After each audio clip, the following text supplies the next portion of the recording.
Back at 6:13, Narcan is the one drug that could save your child's life. In Texas, it's law for all schools to have Narcan on campus. And the question is, who is trained to administer it? And have any local schools had to use it? Our Zach Lajway spoke with Fort Bend ISD and Cleveland ISD on this issue.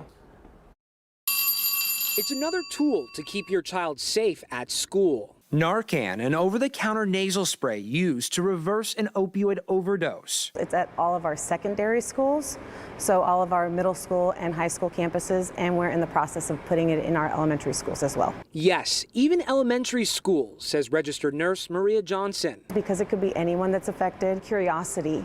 You know, siblings in the house may have something that, you know, a younger one may pick up or touch. You're seeing fentanyl that's being laced into vape pens, into pills. You have students that think they're buying maybe something for focusing in school, but it ends up that it actually is laced with fentanyl. Johnson is the coordinator of health services at Fort Bend ISD. It's at a total of 30 campuses right now. Who is trained to administer Narcan at your schools? All of our registered nurses and our licensed vocational nurses.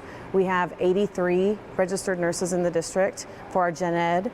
We have 17 special ed nurses that are also trained, and then we have 13 LVNs in the district that are trained. That's amazing. Yeah, and we also have the police officers that went through training also. Has the district had to administer Narcan? We have not had to use it, thankfully, but we're glad that we have it there because, like I said, you never know.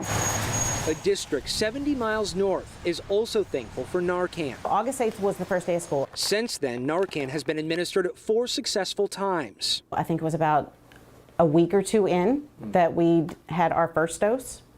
And then it's been about a month since our last dose. Lacey Green is a registered nurse and is the coordinator of health and nursing services at Cleveland ISD. All schools, every school. Every campus has it in their clinic.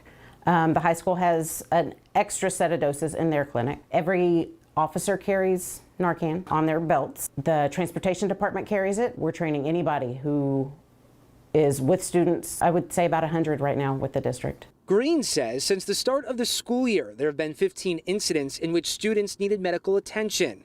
8 of those incidents were serious. 4 of them required Narcan. 2 of them needed 1 dose and 2 of them needed 2 doses. Why are you training more people? The more people that are trained, the more people that will have access to be able to give that first dose sooner. Have students expressed interest in wanting to be trained? We've had a couple, and I would absolutely even train students to be able to give it. Yeah, students helping students. Cleveland ISD has rolled out 2 solutions to help manage this problem. One is drug counseling with the student and their parents, so a holistic approach, so to speak. And the other solution is a new program called COPS. Parents of students within the district are invited to help monitor hallways and lunch periods. And those parents obviously have to go through kind of like a process to be able to they do have this. to clear a background, of course, a background check, and then they have to possess a valid ID. Okay, and you've talked to a few school districts on this issue. Yeah, so we reached out to several local districts. We've heard back from almost all of the districts we reached out to, including University of Houston. We've put their responses, the questions we asked, inside this article on our website, clicktohouston.com.